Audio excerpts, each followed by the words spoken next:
ప్రార్థన. పరిశుద్ధుడా, నీకు వందనములయ్యా.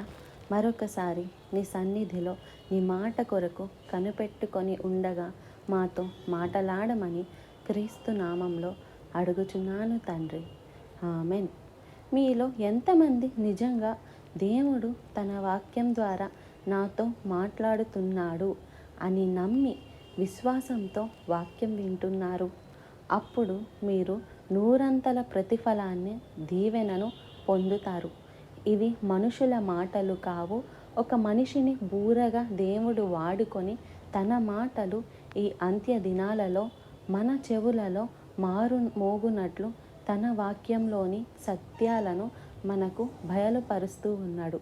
కొరింథీయులకు రాసిన 2వ పత్రిక 4వ అధ్యాయము 16వ వచనం చదువుతున్నాను, వినండి.